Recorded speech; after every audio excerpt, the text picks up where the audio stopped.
You chase control, yet you feel constantly swept away by tides you cannot see. You seek silence by adding more noise to your life. This is the great paradox of your modern existence. You build walls to feel safe, but those same walls turn into a prison. You run faster every single day just to stay in the exact same place. The mind is constantly projecting a future that has not happened. It is constantly replaying a past that is dead and gone. Between these two phantoms, you lose the only thing that is actually real. You lose the immediate texture of your own life. We are told that success is a destination and happiness is a trophy to be won. But every time you reach a summit, you find another mountain waiting behind it. The exhaustion you feel is not just physical. It is a deep spiritual fatigue born from a misunderstanding of how reality works. We are trying to force the world to fit into a box that is too small for it. We are trying to hold on to water by clenching our fists. To find strength, you must stop fighting the current and learn to read the river. You must look at the mechanism of your own suffering. There is an ancient formula that explains the architecture of your reality. It does not require faith or dogma or blind belief. It is as reliable as gravity and as present as the air you breathe. The formula is simple and terrifyingly direct. When this exists, that exists. When this arises, that arises. This is the law of dependent origination. It is the bedrock of causality that governs your mind and your world. We often think of our problems as random misfortunes. We view our anxiety as a thief that breaks in during the night. We see our anger as a sudden storm that appears without warning. But nothing stands alone. Nothing appears in a vacuum. Every state of mind you experience has a specific condition that birthed it. When the seed is planted, the fruit becomes inevitable. If you plant the seed of resentment, the fruit of bitterness must appear. You cannot have the fruit without the root. Consider the stress that tightens your chest on a Monday morning. It feels like an attack from the outside world. But look closer at the formula. When the desire for total control exists, stress exists. When the fear of judgment exists, anxiety exists. The stress is not a separate entity attacking you. It is a shadow cast by the object you are holding in your mind. If you remove the object, the shadow must disappear. This is the mechanics of the human experience. We spend our lives trying to fight the shadows while ignoring the objects casting them. We try to medicate the anxiety without addressing the fear. We try to suppress the anger without dissolving the attachment. This is why we feel stuck in cycles that repeat over and over again. We are hacking at the leaves of a poisonous tree while watering the roots. The Buddha did not invent this law any more than Newton invented gravity. He simply observed it with total clarity. He saw that everything is connected in a chain of cause and effect. When ignorance of your true nature exists, grasping exists. When grasping for security exists, fear of loss exists. When fear of loss exists, suffering exists. It is a domino effect that happens faster than the snap of a finger. You see a notification on your phone, and instantly a feeling arises. When the notification exists, the anticipation exists. When the anticipation is not met, disappointment exists. It happens automatically because the conditions were set long ago. You have conditioned your mind to react rather than to respond. You have built a machine that produces unhappiness with seamless efficiency. To find peace, you must become a mechanic of this internal machine. You must stop looking at the output and start examining the input. You must walk backward through the chain of causality. If you are suffering, you must ask yourself what is existing right now to support this. What condition is present that allows this pain to survive? This requires a level of honesty that most people avoid. It demands that you take total responsibility for your inner world. You can no longer blame the traffic or the economy or your relationships. Those are just triggers. The gunpowder lies within you. When the gunpowder exists, the explosion is inevitable. The spark from the outside world only matters because you are flammable. This realization is the beginning of true power. If you are the one who assembled the conditions, you are the one who can disassemble them. You are not a victim of your mind. You are the architect who has forgotten his own blueprints. To dismantle the machine, you must understand the materials it is made of. We often believe we are solid, independent entities moving through a static world. This is the primary illusion that sets the chain in motion. We say words like myself and mine as if they are fortresses. But look at the formula again. When this exists, that exists. This means that you are not a noun but a verb. You are not a statue but a flowing process. Your anger is not a permanent trait of your character. It is a weather pattern that forms when hot and cold fronts collide. Your identity is not a fixed block of stone. It is a collection of memories and habits and biological impulses. When you see yourself as a solid block, you become brittle. Solid things shatter when they are struck. Fluid things adapt and flow and survive. The chaotic world we live in is designed to fracture the brittle ego. The markets crash, and the opinions shift and the relationships change. If you stand as a rigid wall against these changes, you will be broken. But if you understand that you are a convergence of conditions, you become vast. Think of a whirlpool in a river. The whirlpool exists because of the current and the rocks and the wind. If you take away the water, the whirlpool vanishes. It has no independent existence separate from the river. You are like that whirlpool. When the conditions of society and biology and history meet, you appear. This sounds abstract, but it is the key to emotional resilience. When someone insults you, the pain feels personal. It feels like an arrow hitting a target. But if there is no target, the arrow simply passes through. When the image of the self exists, the target exists. When the target exists, the pain of the impact exists. If you can dissolve the rigid image of who you think you are, the pain has nowhere to land. You realize that the insult is just sound waves moving through air. It is just a vibration interpreted by a brain. The interpretation is the link in the chain where you have a choice. Usually, this interpretation happens on autopilot. We interpret silence as rejection. We interpret advice as criticism. We interpret change as a threat. These interpretations are the this that makes the suffering exist. When the interpretation of threat exists, the biological defense triggers. Your heart rate spikes and your muscles tense and your mind narrows. This is a survival mechanism that has become a trap.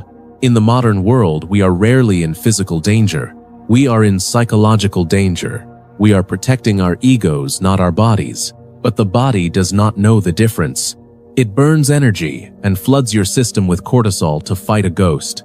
The analysis of this process allows you to pause the machine. You catch yourself in the middle of the reaction. You see the chain forming link by link. You notice the tightness in the stomach before it becomes full rage. You notice the hunger for validation before it becomes depression. You become a scientist of your own experience. Instead of being lost in the movie, you realize you are watching a screen.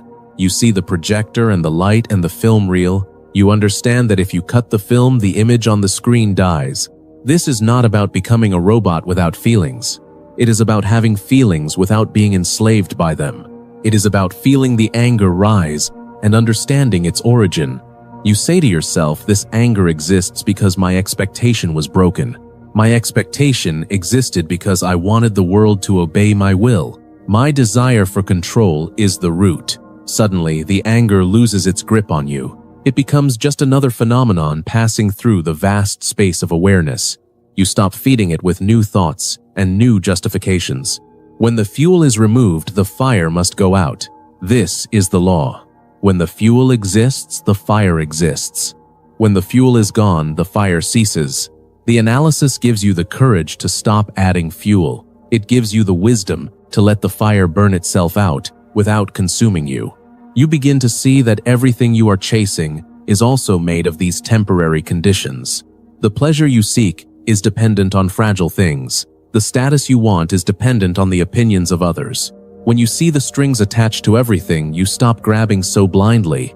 You begin to value a peace that is not dependent on external conditions. You start looking for a stability that comes from understanding the law itself. This is the shift from being a leaf blowing in the wind to becoming the wind itself. You are no longer the victim of cause and effect. You become the master of the cause. You seek to be still, yet the world demands that you move. You crave silence. But the mind is a crowded street at noon. To find the center of your life, you must first acknowledge that there is no edge. We live in a time where the self is a project to be finished, a brand to be polished. We build a wall of identity, thinking it will protect us from the storm. But the wall is the very thing the wind hits. The Buddha did not ask us to believe in a hidden heaven. He asked us to look at the ground. He pointed to the web of life and saw the individual threads vibrating. Everything you feel is a shadow cast by something else. Everything you hold is a guest passing through your hands. True power is not the ability to control the weather, but the wisdom to know why it rains. Let us look at the mechanics of being and the simple truth of how we arrive at this moment. The Buddha offered a formula that functions like the gravity of the inner world. When this exists, that exists. When this arises, that arises. When this does not exist, that does not exist. When this ceases, that ceases. It is a simple equation for a complex life, yet we often ignore its math. In our modern landscape, we are surrounded by 1,000 sparks, and we wonder why there is a fire. We look at our anxiety, our fatigue, and our restlessness as if they were uninvited strangers. We fail to see the door we left open or the path we paved for them to arrive. Think of the digital pulse that beats in your pocket every hour of the day. When the notification glows, the attention shifts. When the attention shifts, the present moment vanishes. When the present moment vanishes, a sense of lack begins to grow in the chest. This is not a judgment, it is a map of cause and effect. In the United States, we are taught that we are the masters of our fate. Standing alone on a hill, we believe we can have the effect without the cause, or the fruit without the roots. But the law of conditionality does not care about our rugged individualism. It reminds us that we are woven into the fabric of everything we touch and everything that touches us. If you plant a seed of hurry in the morning, do not be surprised when you harvest a crop of stress by sunset. The Buddha saw that our suffering is not a random strike of lightning from a cruel sky. It is a conditioned response, a reaction to a set of circumstances we have often helped to create. We are like weavers who have forgotten how to stop moving the shuttle and then complain about the size of the tapestry. To understand the root, you must look at the small things. Look at the way you breathe when you are angry. Look at the way you speak when you are afraid of being misunderstood. Every action is a pebble dropped into a still pond, and the ripples will always reach the shore. When we acknowledge that our internal state is a result of specific conditions, we stop being victims of our own moods. We realize that if we change the input, the output must eventually change. This is the beginning of true inner strength. It is the realization that peace is not something you find. It is something you provide the conditions for. If you provide the soil, the water, and the light, the flower has no choice but to grow. If you provide the stillness, the breath, and the clear sight, the peace will arrive because it must. The formula is absolute, and it is always working. The question is not whether the law applies to you, but whether you are aware of what you are feeding into it. To change the world you see, you must analyze the lens through which you are looking. The Buddha suggested that our reality is constructed by a chain of 12 links, each one pulling the next. It begins with a lack of clarity, a cloud over the eyes that makes us see permanent things where there is only flow. In a culture that prizes ownership and legacy, we try to grab the water of the river and keep it in a box. Because we do not see the flow, we form intentions based on a false idea of safety. These intentions shape our consciousness, turning our mind into a filter that only lets in what we want to see. We navigate the world through our 6 senses, like a pilot in a cockpit with 1,000 flashing lights. Every sight, every sound, and every touch creates a contact. When contact happens, a feeling is born immediately. It is either pleasant, unpleasant, or neutral. This is the critical junction where most of us lose our way. When a feeling is pleasant, we reach out to grab it, hoping to make the sunset stay in the sky forever. When a feeling is unpleasant, we push it away with a violent force, creating more friction and heat. This reaching and pushing is what the Buddha called craving. It is the thirst that can never be quenched because the cup has a hole in the bottom. In our modern society, we are conditioned to crave by a billion-dollar industry of envy. We see a life on a screen, and we feel a lack in our own soul. Because that image exists, this envy exists. Because this envy exists, we work jobs we do not like to buy things we do not need. We become entangled in a cycle of becoming, trying to be someone else, somewhere else. At some other time, we are so busy becoming that we have forgotten how to simply be. The analysis shows us that our stress is not caused by the external world alone. It is caused by the way we react to the sensations the world produces in us. If you can observe the feeling without the craving, the chain begins to lose its tension. If you can feel the heat of anger without turning it into a fire of words, you are breaking the cycle. This is not about being passive or weak. It is about being incredibly precise with your energy. It is the ultimate form of stoicism. Wrapped in a blanket of deep compassion for yourself, you realize that you are not the feelings. You are the space in which the feelings happen. The analysis reveals that the ego is not a solid rock, but a collection of habits. When the habits are examined, they lose their power over you. You begin to see that the chaos of the world is just a set of conditions. You are the one who decides how to combine them. When you stop feeding the fire, it eventually runs out of fuel. This is the logic of the path.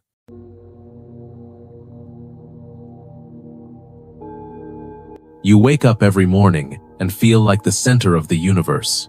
It is not arrogance. It is simply how your brain constructs reality.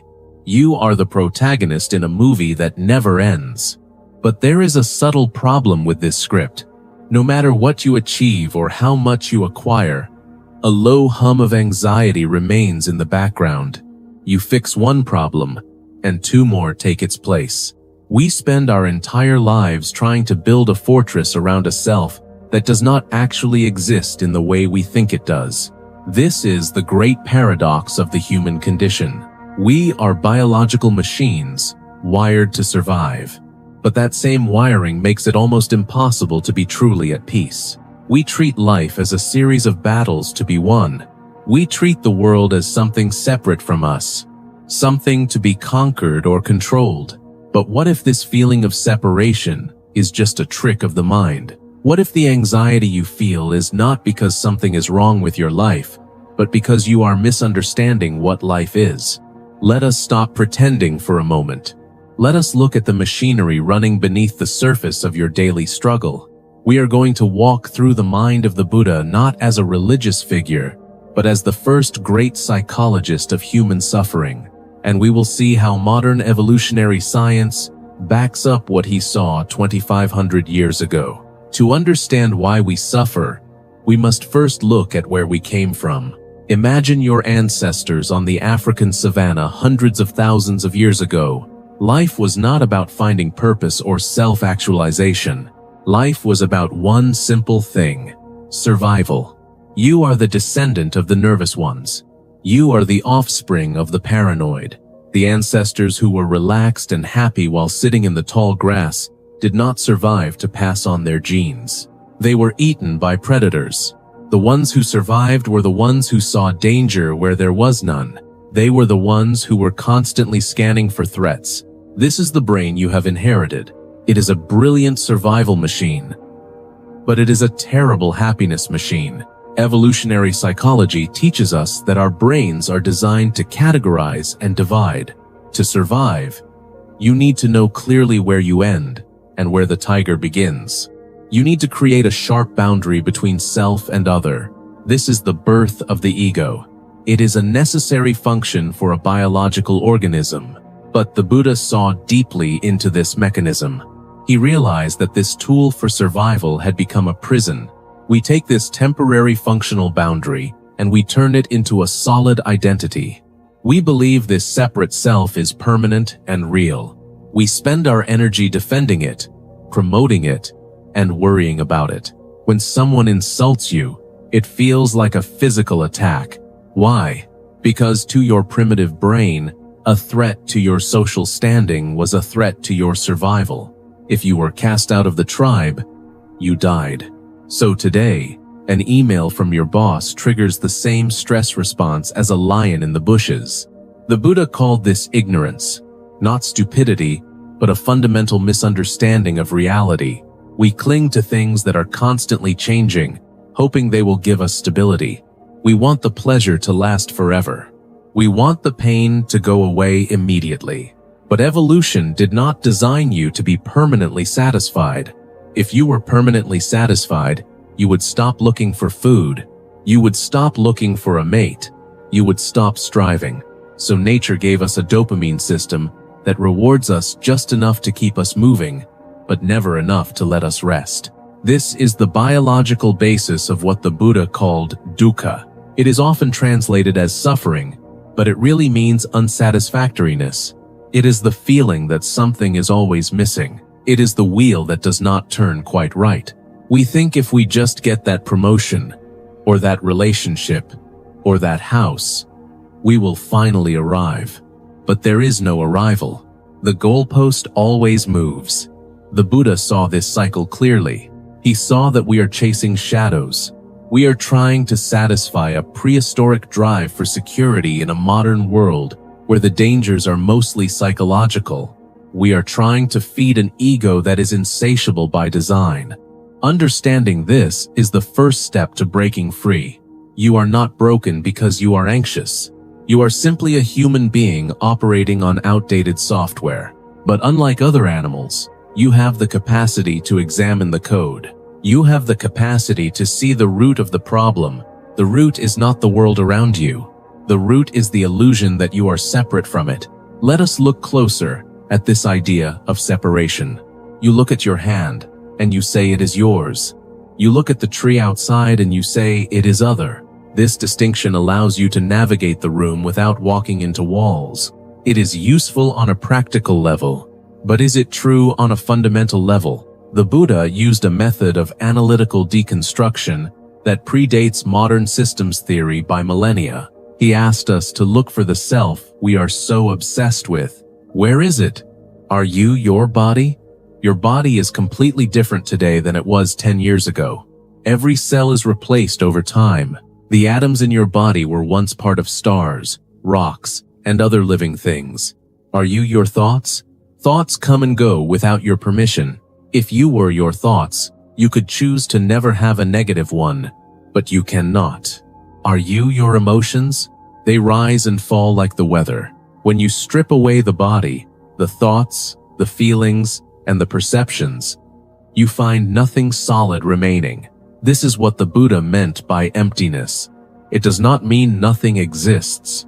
It means nothing exists independently. Everything exists because of something else. Think about the breakfast you ate this morning. That food did not appear from nowhere. It required the soil, the rain, and the sun. It required the farmer, the truck driver, and the grocer. It required the chaotic history of the entire planet to produce that single moment. When you eat that food, it becomes your blood and your bones. So where does the universe end and you begin? There is no line. The line is a mental construct. This is the intricate connection of all things. In modern terms, we call this an ecosystem.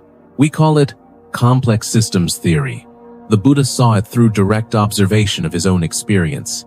He saw that what we call I is just a convergence of changing processes. It is like a whirlpool in a river. The whirlpool has a shape and a location. You can point to it and name it. But if you take the water away, the whirlpool vanishes. The whirlpool is not a thing separate from the river. It is just the river moving in a certain way. You are the universe moving in a certain way. When you truly see this, the heavy burden of the ego begins to lighten. You realize that you do not have to carry the weight of the world, because you are woven into the fabric of the world. This shifts your perspective on survival. If you are connected to everything, then harming others is ultimately harming yourself. Compassion becomes logical, not just moral. It is a recognition of reality. But the illusion is strong. Our senses deceive us every second. We see solids where there is only movement. We see permanence where there is only change. This cognitive error is the source of our tension. We are constantly trying to freeze the river. We are constantly trying to hold on to water with a clenched fist. The harder we squeeze, the more it slips away. The Buddha invited us to open the hand, to observe the flow without getting drowned in it, to see the causes and conditions that make up this moment. Why did you get angry at traffic today? Was it just the traffic? Or was it your lack of sleep? Was it the pressure at work? Was it the biological drive to move freely? When you see the web of causes, the anger loses its personal sting. It becomes just another phenomenon arising and passing away. You stop taking the universe personally. You start to develop a mind that is like a scientist observing an experiment, curious, alert, and calm. This is the beginning of true strength. It is not the strength of a wall that blocks everything out. It is the strength of the ocean that can absorb any wave. We are learning to trade the fragile security of the ego for the unshakable security of the truth. The truth that we are not isolated fragments. We are the whole thing happening at once. If everything is connected and the self is an illusion, why does it feel so real? Why does the sting of rejection or the heat of anger feel so incredibly personal? This is where we must apply critical reflection to our own experience. The Buddha did not want you to believe him because he said it. He wanted you to test it in the laboratory of your own mind. We live in a world of labels. We label ourselves as successful or a failure. We label others as friends or enemies. But these labels are not the reality. They are simplified maps of a territory that is infinitely more complex. When you feel a strong emotion, stop for a moment. Ask yourself, who is the one feeling this? Investigate the physical sensation in your body. Is it a tightness in the chest? Is it a heat in the face? Notice how the sensation changes when you look at it directly. It is like a mirage on a hot road. From a distance, it looks like a pool of water. But as you get closer, it vanishes. Most of our suffering is caused by the stories we tell ourselves about our sensations. We feel a slight pain, and we tell ourselves a story about a terminal illness. We hear a comment, and we tell ourselves a story about being unloved. We are constantly projecting our own fears and desires onto a blank screen. Evolutionary psychology tells us that the brain is a prediction machine. It is not interested in the truth. It is interested in what will keep you alive. It makes assumptions to save time. It uses stereotypes to save energy. But these shortcuts create a distorted view of the world. We become reactive instead of responsive. We are like puppets being pulled by the strings of our biological conditioning. To be truly free, you must cut those strings. You must develop the ability to stand in the gap between the stimulus and the response. In that gap lies your freedom. In that gap lies your humanity. Critical reflection requires a ruthless honesty. You must be willing to see your own hypocrisy. You must be willing to see how you contribute to your own misery. We often blame the world for our lack of peace. We think if only the political climate were different, or if only our partner would change, then we would be happy. But this is a trap. It is giving away your power to things you cannot control. The Buddha taught that while we cannot control the first arrow, which is the inevitable pain of life, we can control the second arrow. The second arrow is the one we shoot into ourselves.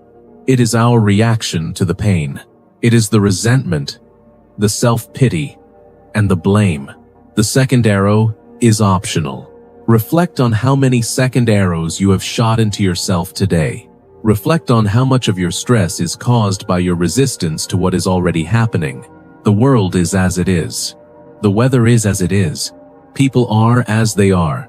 Resistance is like trying to stop a waterfall with your hands. It is exhausting, and it does not work.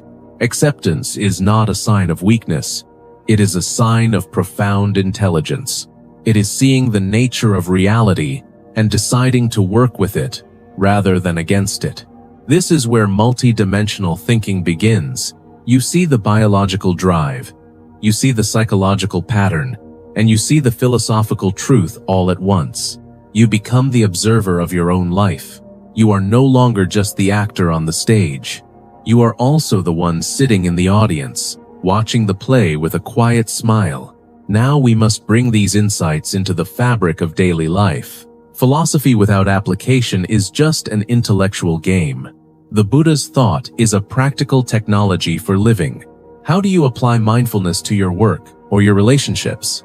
It starts with the realization that there is no separate spiritual life and mundane life. Washing the dishes is as much a part of the path as sitting in meditation. Talking to a difficult coworker is a test of your inner strength. Mindfulness is simply the quality of being fully present without judgment. When you are at work, be at work. When you are listening to someone, truly listen. Most of us are never fully where we are. Our bodies are in the meeting, but our minds are in the future, worrying about the next deadline, or our minds are in the past, replaying an old argument. This fragmentation of attention is why we feel so drained. We are leaking energy in 1,000 different directions. Mindfulness gathers that energy back into the present moment. This is where your power is. You cannot solve a problem that has not happened yet. You cannot fix a mistake that is already over. You can only act right now. In your relationships, this connection of all things becomes vital. When you realize that the person in front of you is also struggling with their own biological programming, their own fears, and their own ego, your perspective changes. You see that their anger is often a cry for help or a manifestation of their own suffering. You stop taking their behavior as a personal attack. This creates a space for genuine compassion. You are no longer two separate egos clashing. You are two parts of the same human experience trying to find a way forward. In your work, mindfulness brings a sharp clarity. You are able to see the interconnectedness of your actions. You see how your work affects others and how the world affects your work. You become more efficient because you are not fighting against your own distractions. You are not trying to be the center of attention or the hero. You are simply doing what needs to be done. This is the stable and unshakable mind. It is stable because it is not built on the shifting sands of external praise or blame. It is unshakable because it is rooted in the truth of how things are. Inner strength is not about being cold or emotionless. It is about being so deeply connected to reality that you are no longer blown away by the wind. You become like a mountain. The storms come and go, the seasons change, the trees grow and die, but the mountain remains. This is the result of seeing the intricate connection of all things. You realize that you are the mountain, and you are also the storm. You are the one who suffers, and you are the one who observes the suffering. By merging these perspectives, you find a middle way. It is a path of balance between effort and surrender. It is a path of logic and love. As you move through your day, remember that you are not a separate island. You are the entire ocean in a drop of water. Your peace is not something you find. It is something you are when you stop being everything else. The path to a calm mind is not a secret hidden in a cave. It is visible in every breath you take and every interaction you have. The Buddha saw the connection of all things not as a theory, but as a liberating truth. He saw that we are caught in a web of our own making, spun from the threads of our biology and our misunderstandings. But the same mind that creates the prison can also create the key. By looking directly at the nature of reality, we can escape the illusions that cause our pain. We can move from the anxiety of the ego to the vastness of the interconnected whole. This is not a destination you reach. It is a way of walking. Walk with awareness. Walk with compassion. Walk with the knowledge that you are never truly alone. For you are made of the same stars and the same silence as everyone else. The quiet hum of the universe is always there, beneath the noise of your thoughts. Listen to it. Live from it. Be at peace with the flow of the river, for you are the river itself.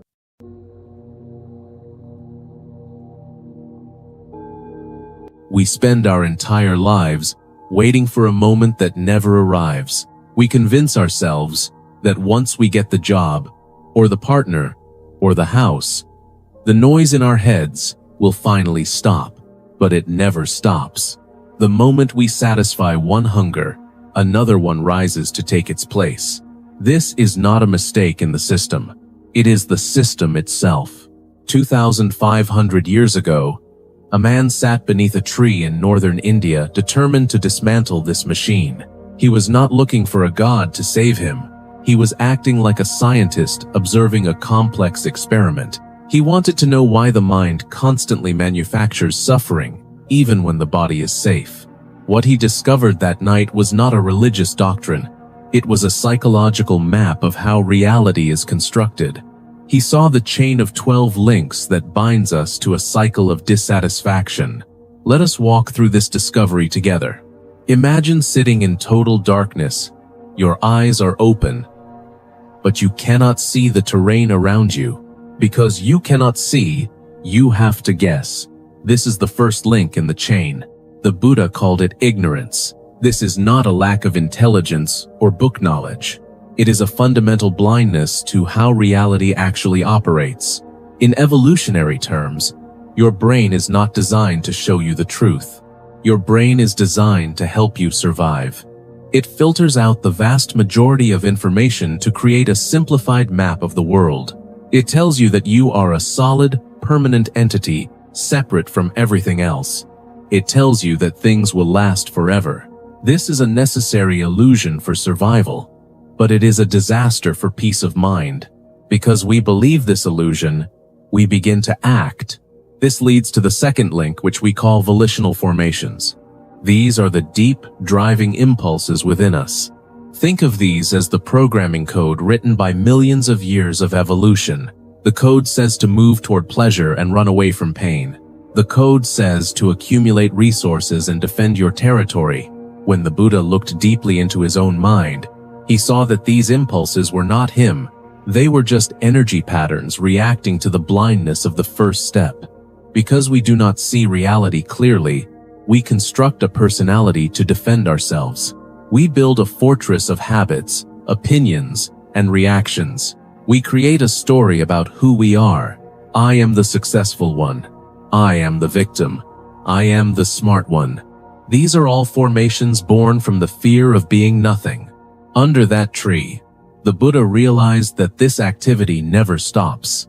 We are constantly knitting together a self out of thin air. It is exhausting work. It requires immense energy to keep this illusion inflated. But because we are ignorant of the mechanism, we keep pumping energy into it.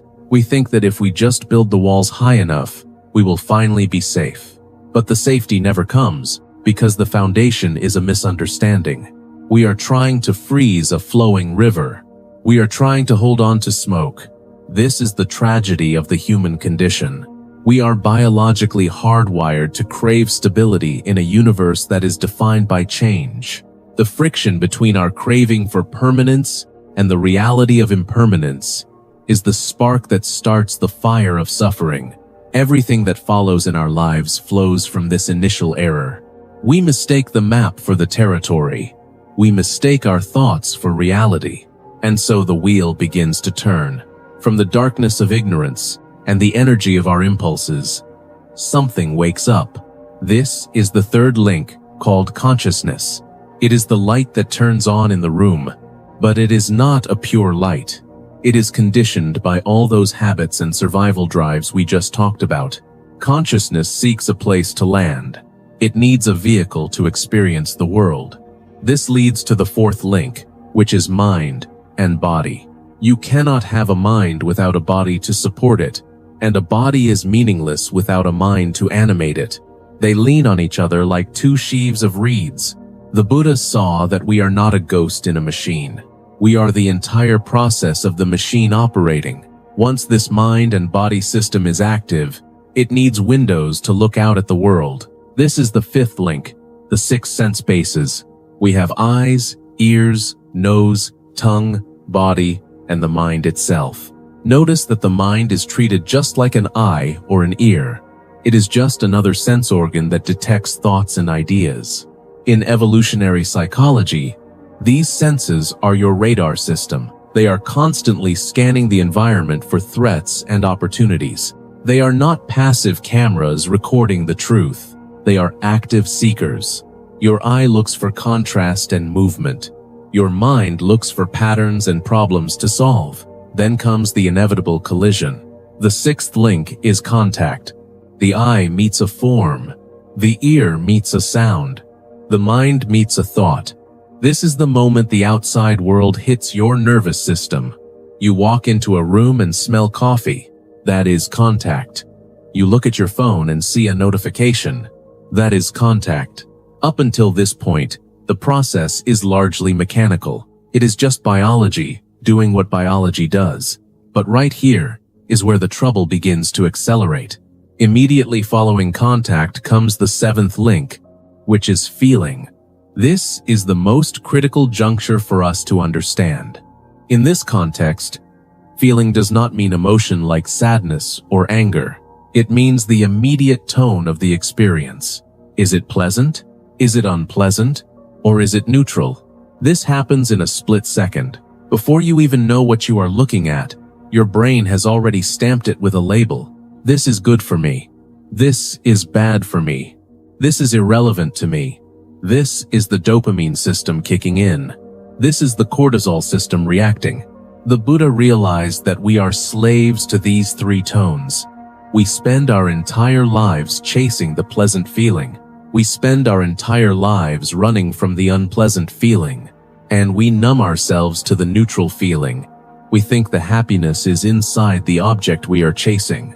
We think the misery is inside the person we hate. But the Buddha saw clearly that the feeling is generated inside us. It is a biochemical signal, not a quality of the outside world. We are like puppets being pulled by these strings of pleasant and unpleasant. The moment we feel a pleasant sensation, we want to keep it. The moment we feel pain, we want to destroy it. This automatic reaction happens so fast we usually do not see it. But under the Bodhi tree, the observation was slowed down. He saw the gap between the contact and the feeling. He saw that if you can observe this process without getting tangled in it, you have a chance at freedom. But most of us do not see it. We just react. And that reaction pushes us into the next phase of the chain, where the suffering becomes heavy and real. We move from simple biology into psychological obsession. When the feeling is pleasant, we want more of it. When the feeling is unpleasant, we want it to go away. This leads to the eighth link, which is craving. Craving is like a fever in the mind. It is a thirst that can never be fully quenched because its nature is to want. From an evolutionary perspective, this thirst is what kept our ancestors alive in a harsh world. The ancestor who was satisfied with one meal did not survive the long winter. The ancestor who was always looking for more food, more status, and more security was the one who passed on their genes.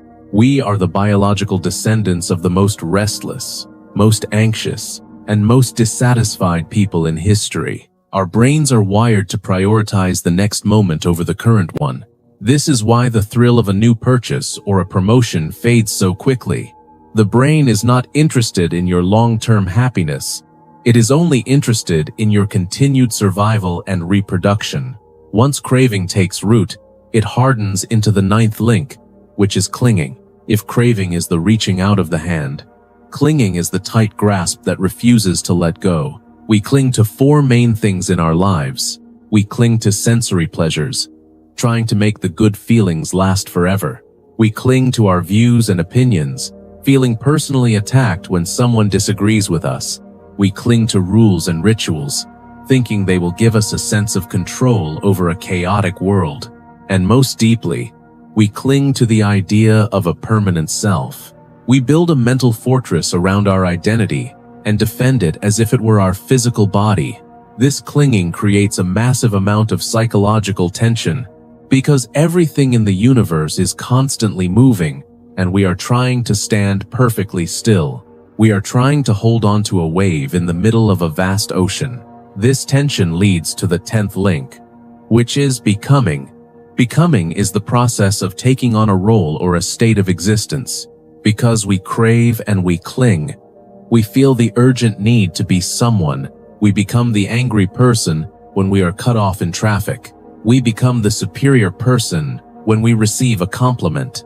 We are constantly giving birth to new versions of ourselves to meet the demands of our internal desires. We are not a single, solid person, but a series of reactive patterns. The Buddha realized that this becoming is a heavy and exhausting burden. It requires us to constantly perform and maintain a specific image for the world.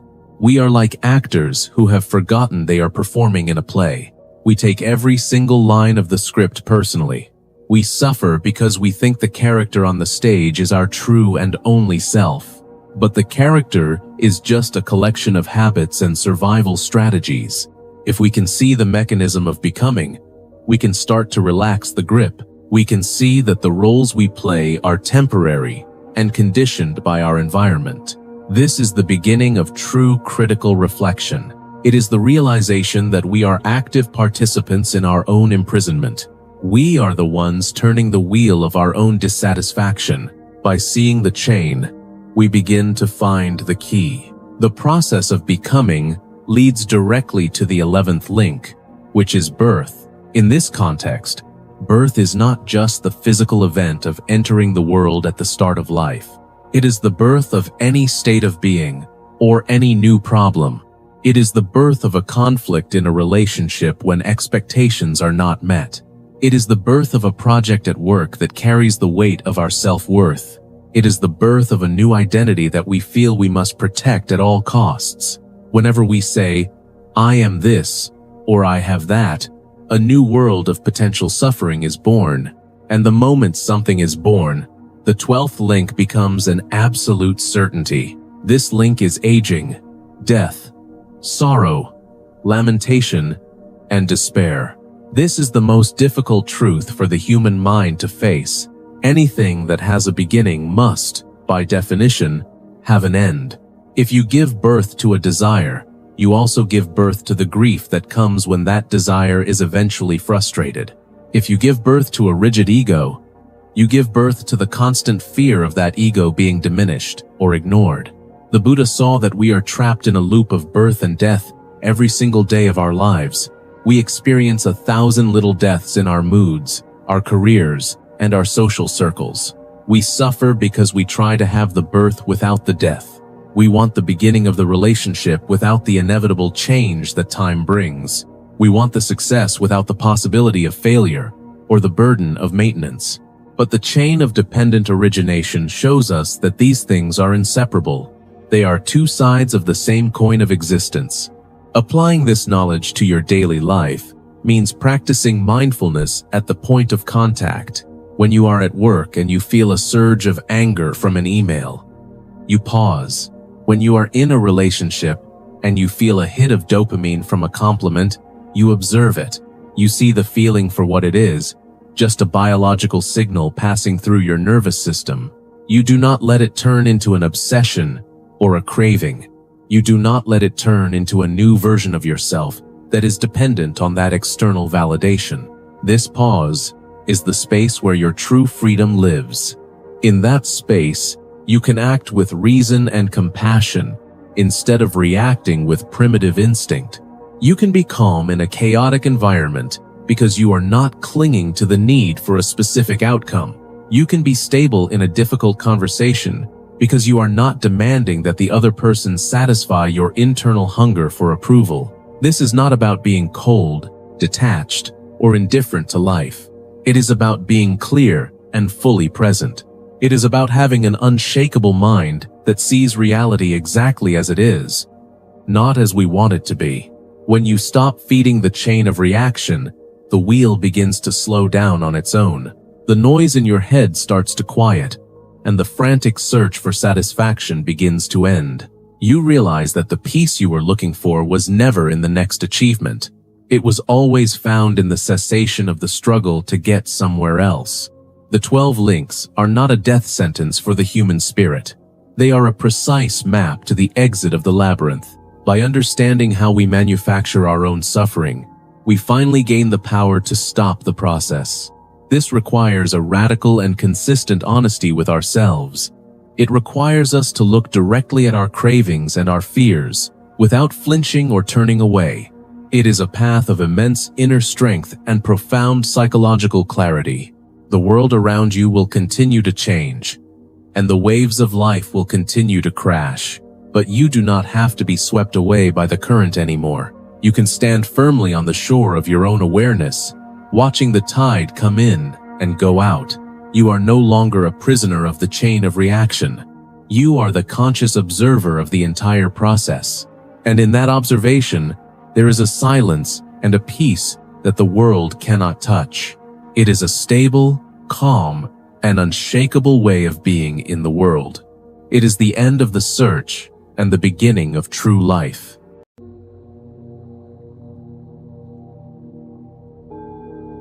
We have built a world of instant connection, yet many of us have never felt more alone.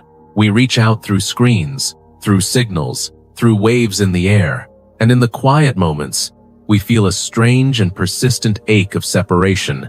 This feeling is not a flaw in the technology. It is a feature of the mind that insists on a solid, separate me, an I standing against a world of them.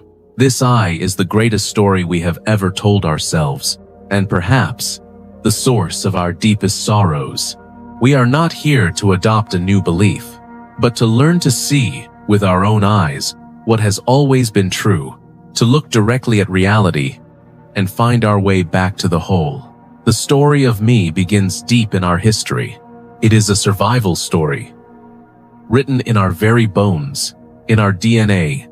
For hundreds of thousands of years, our ancestors navigated a world of immediate dangers. To survive, you had to know, with absolute certainty, what was you and what was not you. This hand is mine. That predator is not. This hunger is my problem. That shelter is our solution. This sharp division was a brilliant evolutionary strategy. It created a powerful engine for self-preservation. The ego, this sense of a separate self, became the captain of our ship. It scanned the horizon for threats. It hoarded resources. It competed for status, because a higher status, more resources, meant a greater chance of survival, a better chance to pass on your genes. This is the logic of the jungle, and it worked. It got us here. But we are no longer in that jungle. Our environment has changed with breathtaking speed. Yet, we are still running this ancient software. The software of me versus you. This is why a disagreement with a colleague can feel like a threat to our very existence. Why a critique of our work feels like a personal attack. Why the success of a friend can trigger a subtle, uncomfortable sting of envy. Our nervous system cannot easily tell the difference between a predator and a negative comment online. Both trigger the same primal, defensive crouch. Protect the self. Defend the self. Promote the self. This constant, low-level hum of self-preservation is exhausting. It builds walls where there could be bridges. It creates a profound sense of isolation, because the self, by its very nature, is a fortress designed to keep the world out. The Buddha, over 2,500 years ago, looked directly at this mechanism. He was not a god, but a human being who dedicated his life to understanding the root of this unease. His discovery was radical. He saw that this solid, permanent self we feel, this I at the center of our universe, is an illusion. Not that we do not exist, but that we do not exist in the way we think we do. He described the self as a process, not an entity. A river, not a stone. It is a temporary gathering of thoughts, feelings, memories, and physical sensations. All of it is constantly changing, constantly in flux. Think about it. Are you the same person you were 10 years ago? Are your cells the same? Are your thoughts the same? Your beliefs? Your fears? The feeling of I is just a habit of the mind, a convenient label we stick on a churning, ever-changing process. This is not a depressing thought. It is a liberating one. Because if the self is not a fixed, solid thing, that needs constant defense, then what are we protecting? What wall is there to maintain? The suffering comes from clinging to a phantom, from trying to hold on to a fistful of water. We exhaust ourselves polishing and defending a statue that was never solid to begin with. The root of our separation is this fundamental misunderstanding of who we are.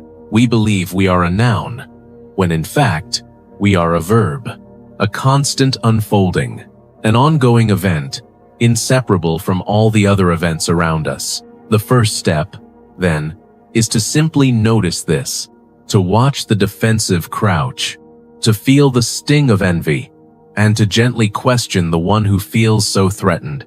Who is this I, really?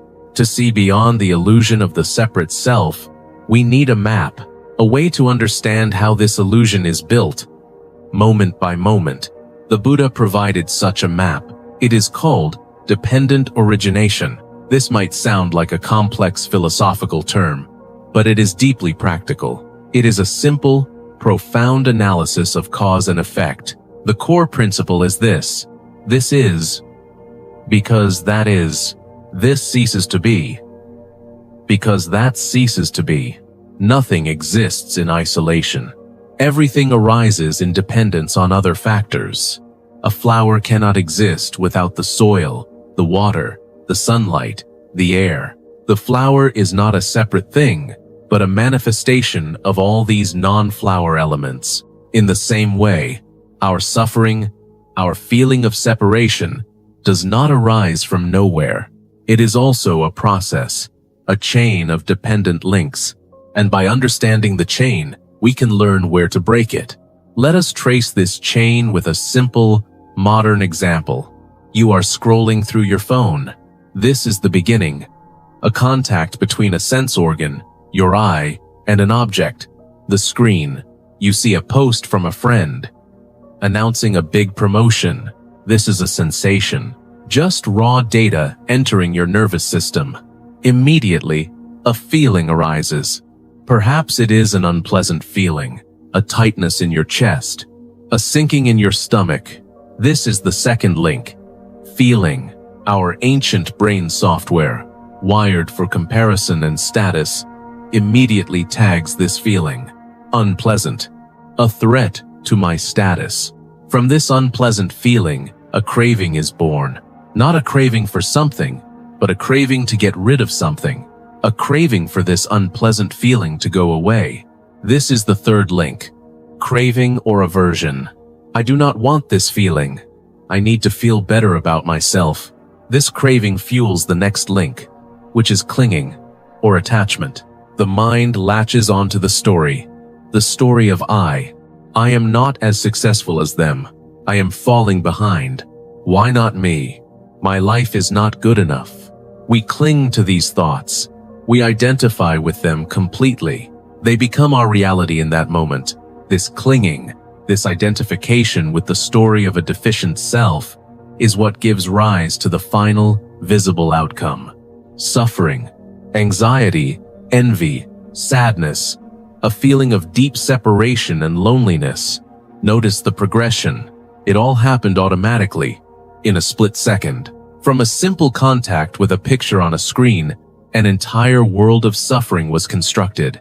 This is the process of dependent origination in action. It is the assembly line of our inner world. Evolutionary psychology shows us why this assembly line is so efficient. Our brains evolved to create these quick, causal links to protect us. See a shadow, feel fear, run away. This saved our ancestors.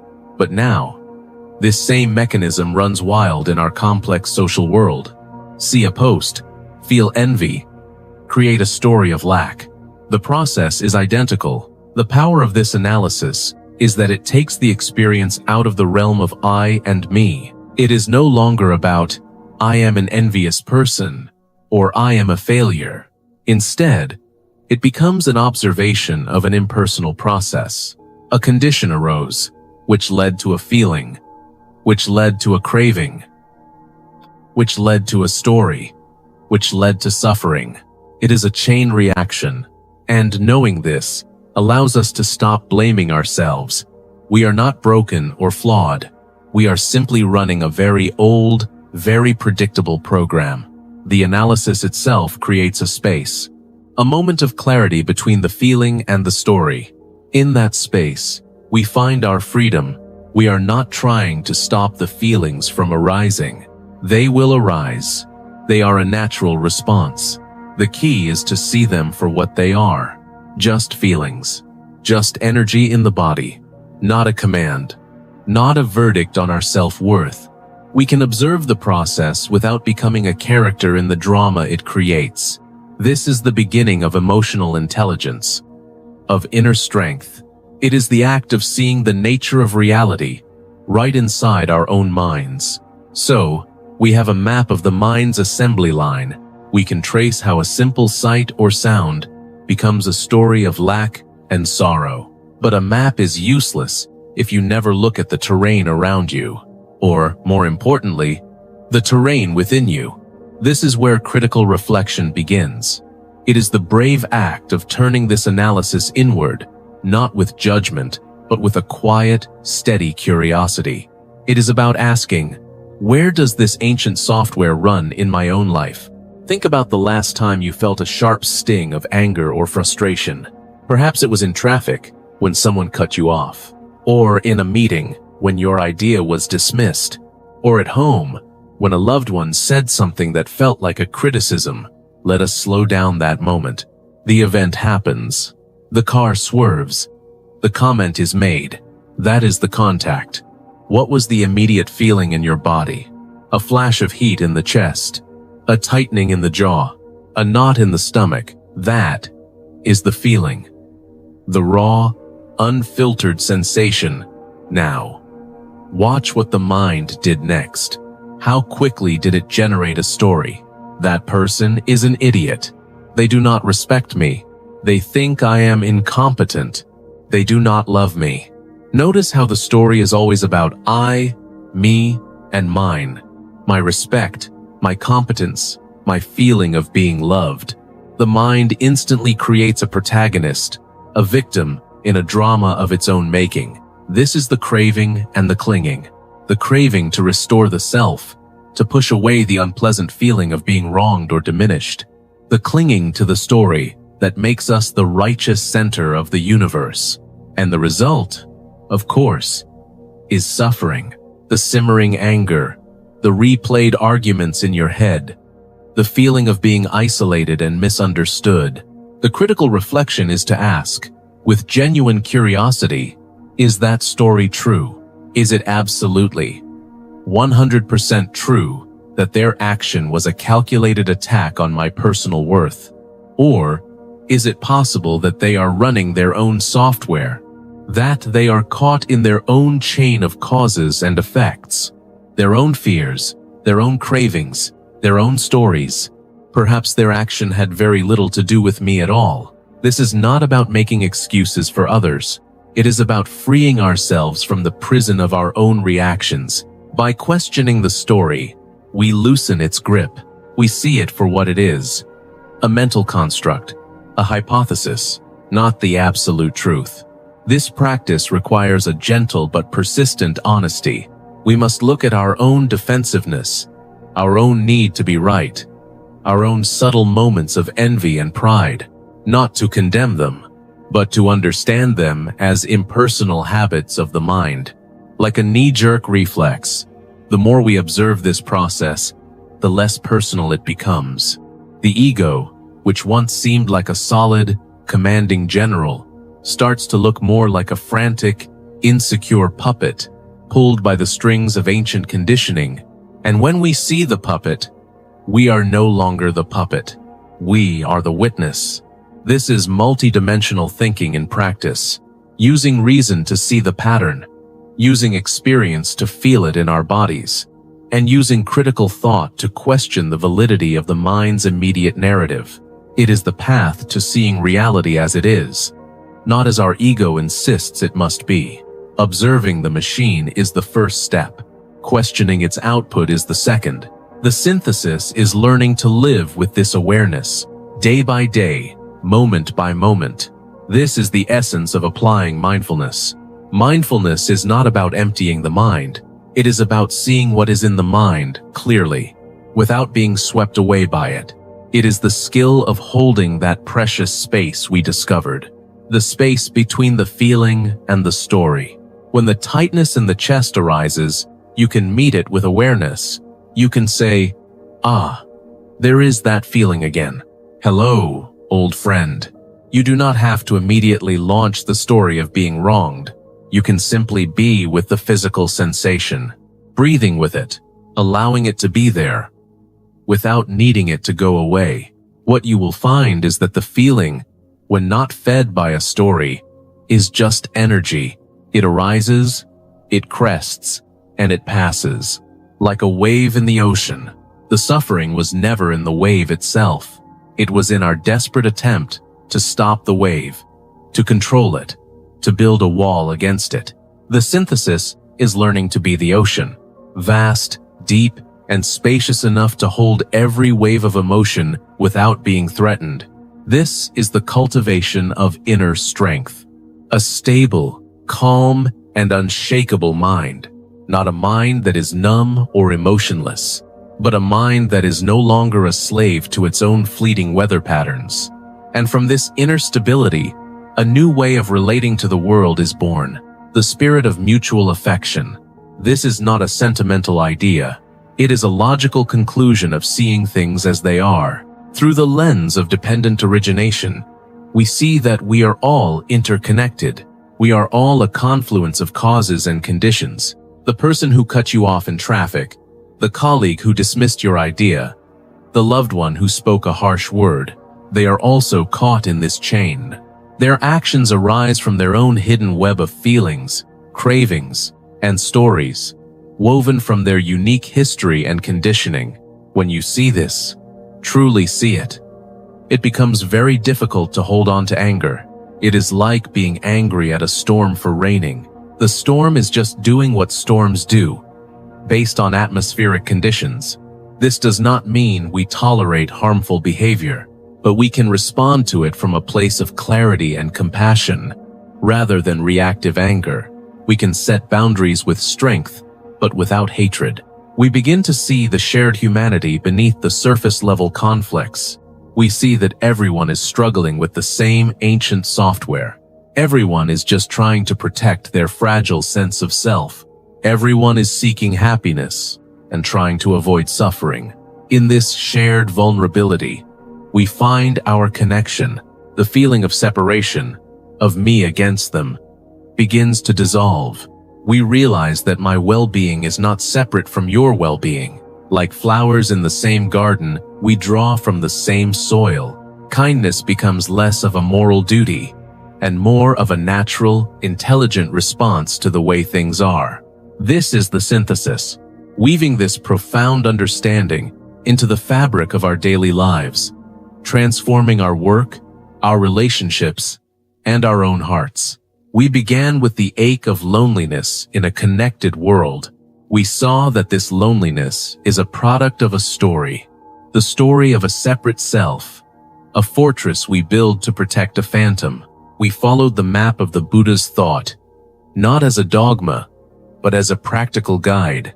We saw how this self and its suffering is constructed moment by moment. We learned to reflect, to question the stories our mind tells us, and finally, to synthesize this seeing into a new way of being, a way of being that is grounded in reality, awake to our shared nature. The ache of separation begins to dissolve, not because we found a connection to something outside of us, but because we realized we were never separate to begin with. The world is not something we live in. It is something we are, an inseparable part of a vast, breathing, and interconnected whole. The journey is not to become someone new. It is to unlearn what is false and remember what has always been true.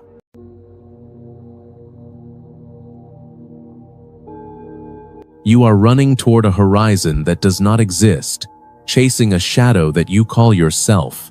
The more you try to grab hold of life, the more it slips through your fingers like dry sand. We spend our days building walls to protect a home that is already burning. This is the strange paradox of being human, where our desire for peace becomes the very source of our chaos. We look at the world as something to be conquered, yet we are nothing more than a temporary ripple in its vast ocean. To understand why you suffer, you must first stop trying to escape it. You must sit with the discomfort of your own skin and look at the reflection in the water without turning away. The truth is not a destination. It is the simple act of seeing clearly. It is the moment you stop running and realize that the ground beneath you is the only place you have ever been. We are not separate from the world we observe. We are the world observing itself through a narrow lens. The weight you carry is not the world. It is the way you are carrying it. Think about the ancient wiring inside your brain, the silent whispers of ancestors who survived by fearing the dark. For millions of years, your mind was sculpted by the harsh demands of survival, where every rustle in the grass was a threat. Evolution did not design you to be happy. It designed you to be anxious enough to stay alive. This is the biological foundation of what the Buddha called craving, an endless hunger that keeps the organism moving forward. We are biological machines driven by dopamine and cortisol, trapped in a cycle of wanting and fearing. But the Buddha looked deeper than the survival of the individual. Seeing the intricate web that connects the leaf to the sun, he understood that the separation between the human and the forest is a trick of the senses, a convenient lie for the ego. Your breath is not yours. It is the atmosphere moving through you, borrowed for a few decades before it returns. When we poison the soil, we poison our own blood, because there is no border where you end and the earth begins. Evolutionary psychology shows us that our tribalism and our greed were once tools for survival, but now they are heavy chains.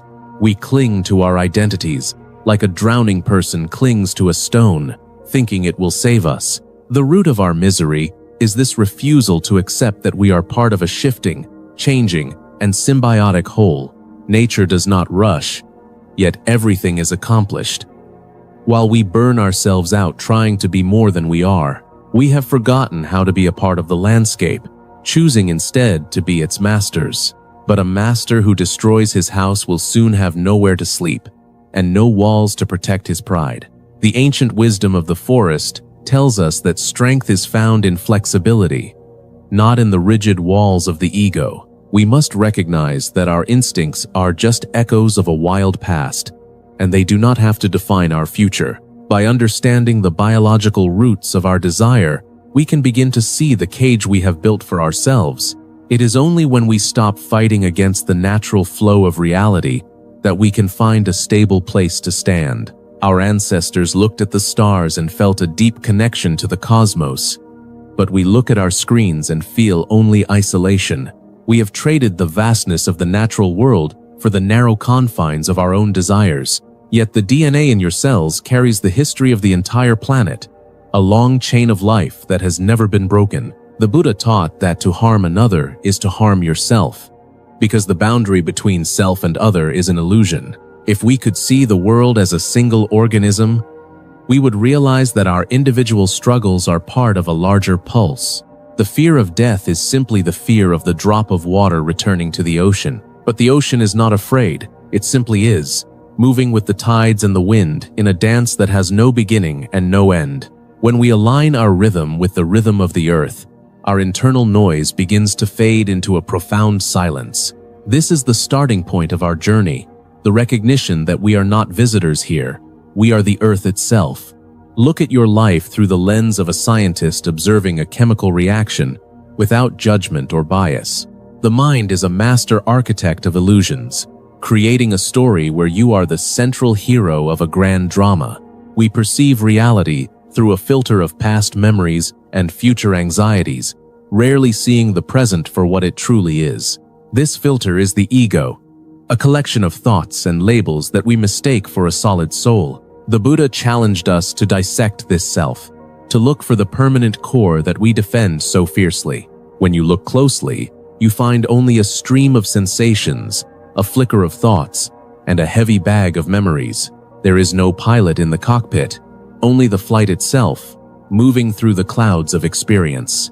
Evolutionary psychology explains this as a survival strategy, where the brain creates a sense of self to navigate social hierarchies. We need to feel important to compete, to belong, and to pass on our stories to the next generation.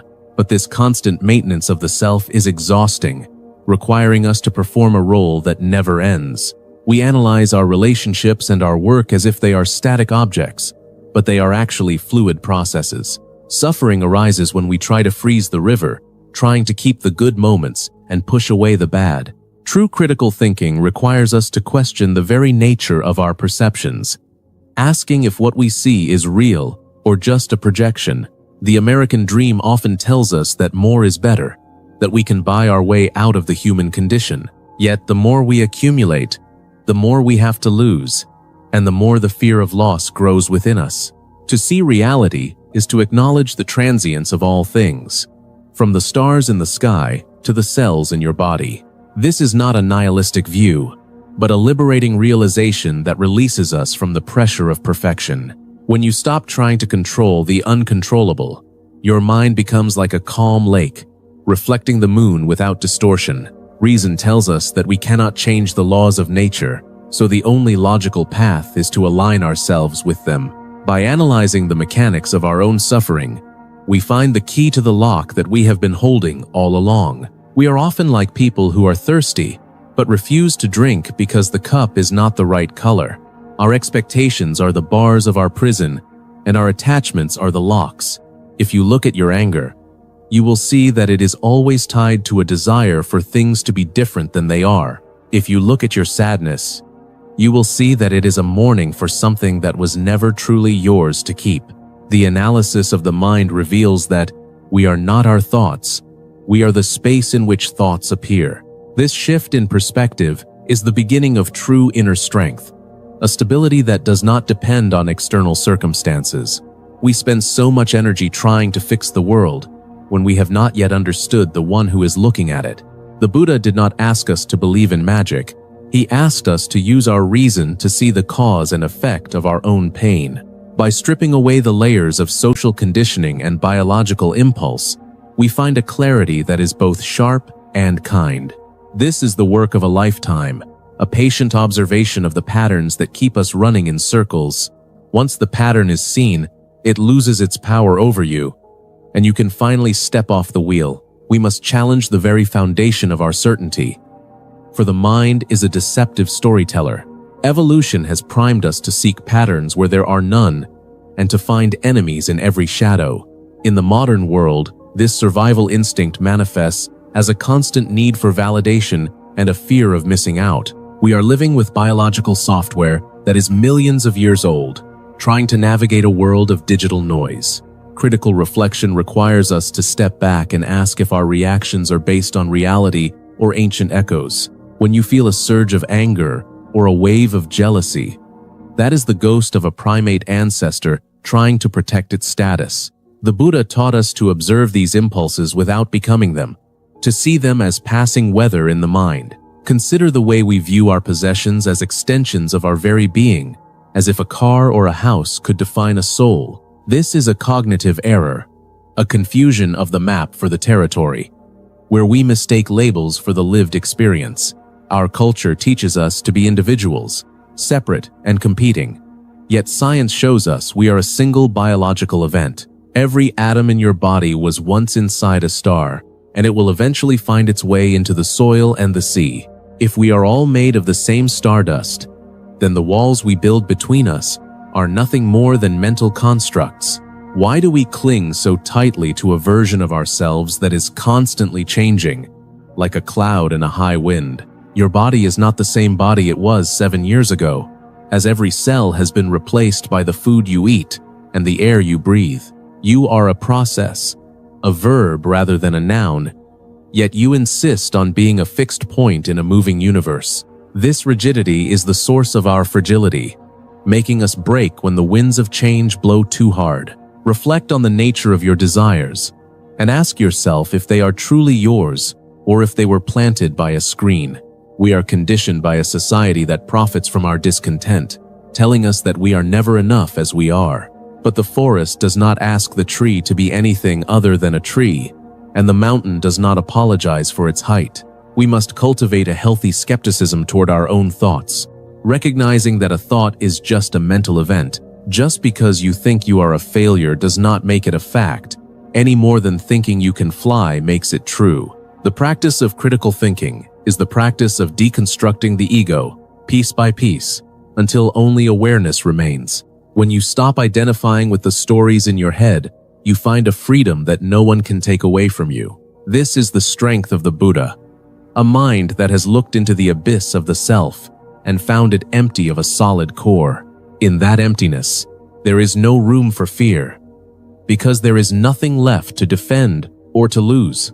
We must learn to live with the truth of our own insignificance, which is the most significant realization of all.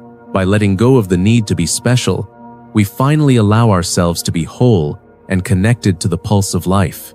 We are often like passengers on a train who think they are the ones moving the tracks. The evolutionary drive to accumulate resources once kept us from starving, but now it leads to a cluttered life and a heavy heart. Our biological inheritance is a double-edged sword, providing the tools for life while creating the conditions for sorrow. We must use our capacity for reason to recognize when our instincts are leading us toward a cliff. The ego is a useful fiction for navigating the social world, but it becomes a prison when we believe it is the whole truth. To think clearly is to see the strings that pull the puppet, and in that seeing, the puppet begins to dance on its own. We are not victims of our biology, but we are often its unwitting accomplices. By looking directly at the mechanics of the mind, we can begin to dismantle the habits that keep us small. True intelligence is not the accumulation of facts, but the ability to see through the illusions of the self.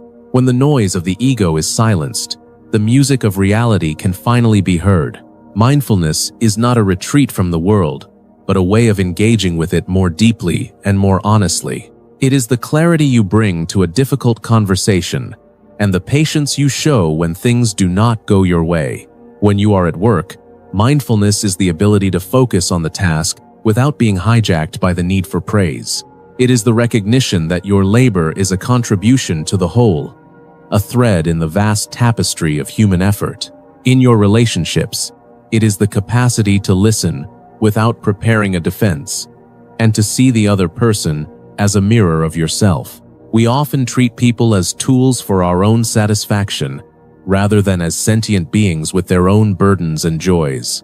A symbiotic relationship with nature starts with the way you treat the person standing right in front of you. If you can find peace in the middle of a crowded city, you have found the same peace that the Buddha found under the tree. Inner strength is not about being hard or unfeeling. It is about being as resilient as water, which flows around every obstacle. The unshakable mind is not a mind that feels nothing, but a mind that is not swept away by what it feels. We bring this stability into our daily life by practicing a quiet awareness in every movement, from walking to washing a dish. When you eat, simply eat. And when you listen, simply listen, without the clutter of 1,000 distractions. This simplicity is the antidote to the complexity of modern suffering, a return to the direct experience of being alive. Evolutionary psychology teaches us that our brains crave novelty, but mindfulness teaches us the richness of the familiar. There is a profound mystery in the way the light hits a window, or the way the wind moves through the leaves of a backyard tree. We do not need to travel to the ends of the earth to find the sacred, for the sacred is hidden in the ordinary. By applying this clarity to our habits, we can break the cycles of addiction and compulsion that drain our energy. We begin to see that we do not need to react to every itch, every impulse, or every notification on a phone. This is the ultimate form of self-mastery, a quiet rebellion against the biological and social forces that try to control us. The symbiotic relationship between humans and nature is not a theory to be studied, but a reality to be felt in the breath. As you become more aware of your own internal landscape, you naturally become more compassionate toward the external world. You realize that the bird in the sky and the fish in the stream are your relatives, sharing the same spark of existence.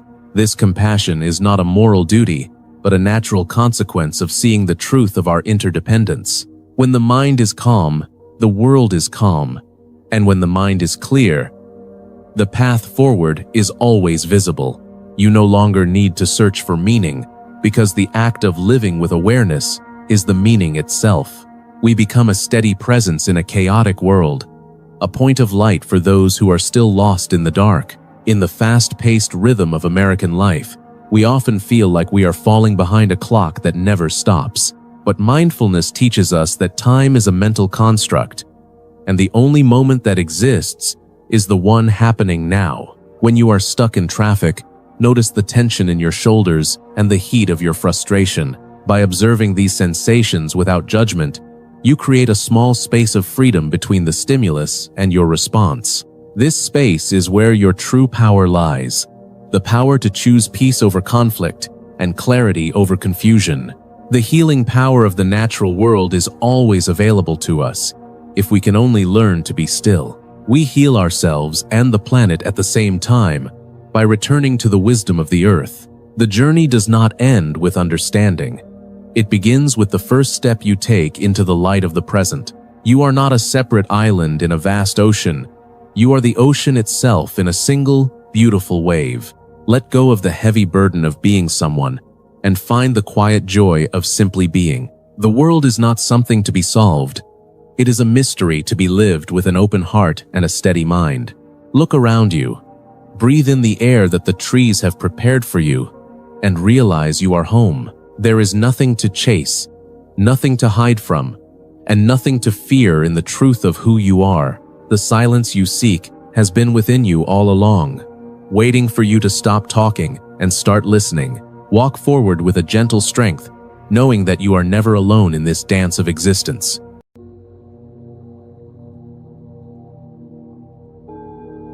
You feel a hollow space within your chest, even when the room is full of noise, laughter, and people. It is a strange, painful paradox that the more we try to bridge the gap between ourselves and others, the wider the chasm seems to grow. We spend our lives building walls to protect a self that does not actually exist in the way we think it does. This loneliness you feel is not a mistake of the universe or a personal failure of your character. It is the natural result of an ancient mind trying to navigate a modern world it was never designed to inhabit. The ego whispers that you are a separate island, drifting alone in a cold and indifferent sea. But when we look closer, we see that the island is merely the peak of a mountain connected to the very earth. To understand why you feel so isolated, we must look at the mechanics of our own perception. The Buddha offered a way to see through the illusions that make us feel like strangers in the universe. Evolution has carved a deep, primal, and inescapable need for belonging into the very fabric of your nervous system. Thousands of years ago, to be alone was to face certain, cold, and inevitable death in the wilderness. Your ancestors survived because they feared isolation more than they feared the predator, the hunger, or the storm. This biological inheritance lives on in you as a constant, subtle, and persistent alarm bell ringing in the back of your mind. When you sit in your apartment and feel the heavy weight of silence, your brain interprets this as a direct threat to your survival. It triggers a stress response, flooding your body with the chemicals of anxiety, tension, and a profound sense of longing. We are the descendants of the most social, the most cooperative, and the most anxious primates to ever walk the earth. The Buddha recognized this deep-seated craving for connection, often called tanha, as a primary source of human dissatisfaction and pain. He saw that we are constantly reaching outward, grasping at shadows, to fill a hole that was created by our own biology. We look for partners, friends, and social validation to quiet the ancient, screaming fear of being left behind by the tribe. Yet, no matter how many people we gather around us, the feeling of being an outsider often remains cold and unchanged. This is because the root of loneliness is not a lack of company, but a fundamental, deep misunderstanding of what it means to be a self. We have been conditioned, through culture and survival, to believe that we are a permanent, unchanging entity trapped inside a bag of skin. We see ourselves as the sole protagonist of a lonely movie, where everyone else is just a supporting character, an extra, or a ghost. This perspective creates a sharp, painful, and artificial division between the individual and the rest of existence. The more we solidify this sense of being a separate, isolated person, the more we cut ourselves off from the flow of reality. Evolutionary psychology tells us that the mind is a collection of modules designed for survival, not for seeing the truth of our situation. One of those modules is the social monitor, which is always checking your status, your value, and your level of acceptance. If you feel lonely, it is simply this old, dusty software running on modern, sophisticated hardware that it does not understand. The Buddha suggests that instead of trying to fix the software by getting more likes, more attention, or more friends, we should examine the hardware itself. We must question the very foundation, the very bedrock, of the one who feels lonely. Is there really a solid, independent, and lasting person there, or is it just a shifting collection of thoughts, feelings, and fleeting sensations? When you realize that the self is a process, a river, rather than a static thing, the walls of the prison begin to thin and fade. You are not a lonely observer looking at the universe from the outside, through a glass window. You are a part of the universe observing itself, through a specific, temporary, and unique lens. The pain you feel is the tension of trying to hold on to a self that is naturally and beautifully changing every second. We try to freeze the river of life so we can stand on it, but we only end up getting cold, wet, and exhausted. By understanding the biological, evolutionary root of your loneliness, you can stop blaming yourself for feeling this way. It is just a signal from a distant, ancient past, a relic of a time when being alone meant being in immediate danger. In the modern world, you can be alone without being in danger, and you can be with others without being truly safe. The true refuge is not found in the presence of others, but in the deep understanding of your own nature. This understanding is the first step toward building a mind that is stable, calm, and ultimately unshakable. It is the beginning of the end of the illusion of separation that causes so much of our modern suffering. The nature of reality is often hidden behind the thick, heavy veil of our own expectations, desires, and fears. We suffer because we want the world to be different, more comfortable, or more predictable than it actually is at this very moment. When loneliness strikes, we usually try to run away from it by seeking distraction, noise, or numbing the pain with habits. We scroll through digital feeds, hoping to find a spark of connection that will make us feel seen, heard, and valued. But these are temporary bandages on a wound that requires a deeper, more profound kind of healing. The Buddha taught that we must look directly at our suffering, with courage and honesty, without flinching or turning away. By observing the sensation of loneliness, we begin to see it for what it really is, rather than what we fear it to be. It is a physical tightness in the chest, a wandering, restless quality of the mind, and a series of repetitive, looping thoughts. None of these things are who you are at your core, and none of them are permanent or lasting. They are like clouds passing through a vast, clear, and infinite sky. If you identify with the clouds, you will feel tossed about, broken, and destroyed by every passing storm. If you identify with the sky, you remain spacious, open, and undisturbed regardless of the weather that passes through you. Building a stable and unshakable mind begins with this simple, yet difficult, shift in your daily perspective. We must train ourselves to be the witness, the silent observer, rather than the victim of our internal states. This is the essence of mindfulness, which is not about clearing the mind, but about seeing the mind with perfect clarity. When you are mindful of your loneliness, you no longer feed it with stories about how you are unloved, unwanted, or broken.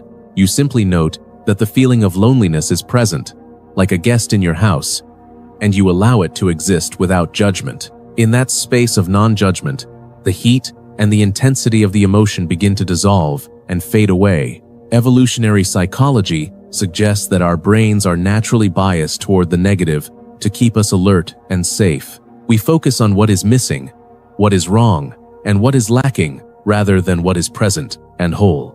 This negativity bias makes loneliness feel much more significant, much more dangerous, and much more permanent than it actually is. The Buddha's path is a way to rewire this biological, ancient programming through the power of conscious awareness.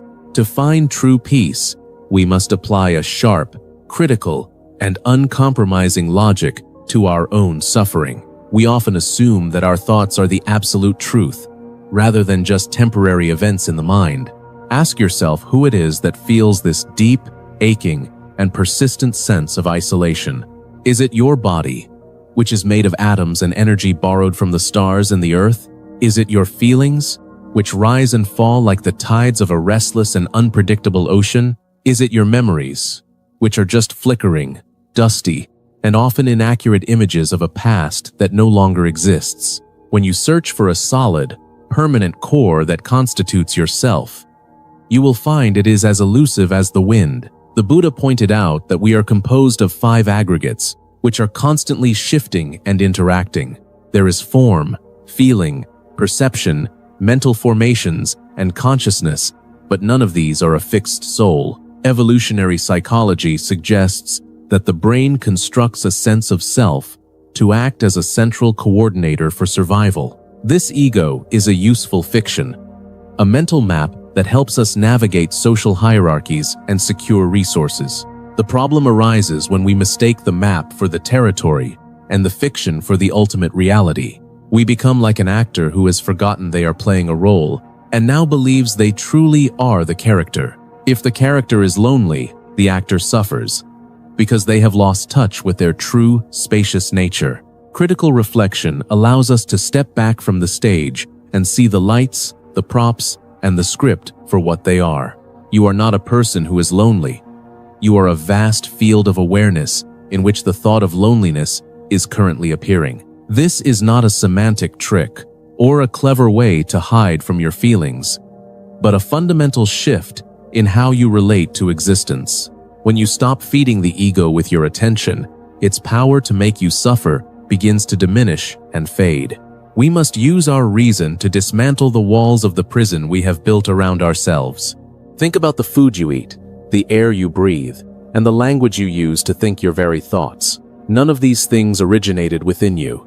They are all gifts from a world that is inextricably linked to your being. The plants, the sun, the ancestors, and the entire history of life are present in every cell of your body. How can you be truly alone when you are a manifestation of the entire history of the universe? The feeling of isolation is a failure of imagination and a triumph of the narrow, survival-focused ego.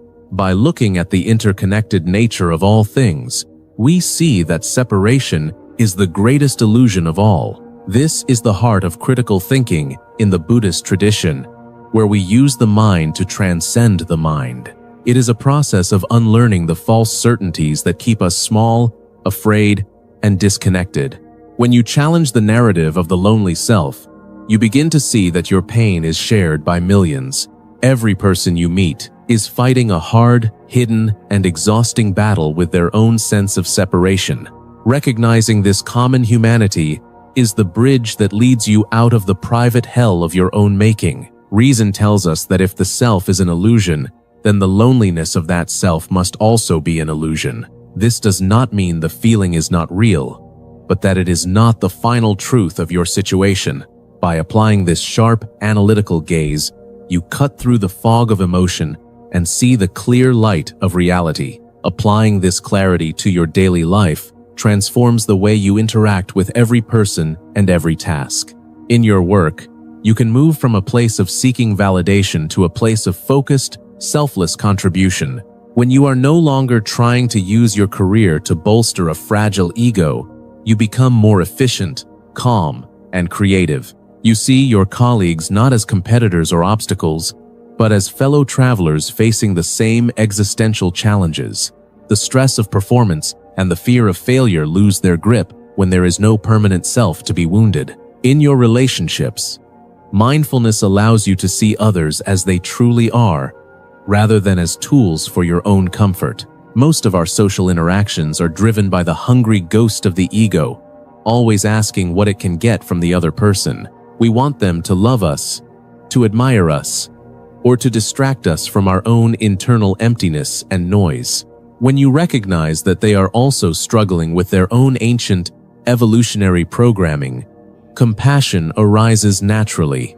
You realize that their anger, their coldness, or their indifference is not a reflection of your worth, but a symptom of their own pain. This insight breaks the cycle of reactive behavior and allows you to respond with kindness, patience, and true presence. Loneliness is often a sign that we have become too focused on our own internal narrative and have forgotten to truly listen. When you walk down a busy street, try to look into the eyes of the strangers passing by without any hidden agenda. See the same spark of life, the same fear of death, and the same longing for peace that exists within you. This is the practice of metta, or loving kindness, which expands the heart beyond the narrow boundaries of the self. It is a practical tool for dismantling the walls of isolation by actively cultivating a sense of kinship with all beings.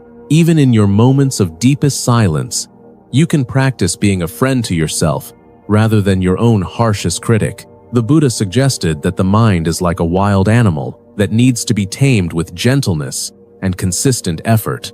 Through the daily practice of mindfulness, you learn to sit with your loneliness until it transforms into a rich, nourishing solitude. Solitude is not the absence of others, but the presence of a mind that is at home with itself and the universe. You no longer need the constant noise of the world to drown out the sound of your own existence. You become like a mountain, deeply rooted in the earth, while the winds of change and emotion howl around your peak. This stability is not a cold detachment, but a warm, vibrant engagement with reality exactly as it is. You move through the world with a light touch, knowing that everything is impermanent, including your own suffering. The integration of reason, experience, and mindfulness leads to a life that is lived with purpose and profound clarity. You are finally free to be exactly who you are, which is a unique and beautiful expression of the infinite whole. Clarity in relationships means you no longer demand that others fill the hole in your heart, which allows for true connection. You become a source of strength for others because you have found the unshakable foundation within your own being. Every simple action, from washing a dish to speaking a word, becomes an opportunity to express this deep, quiet awareness.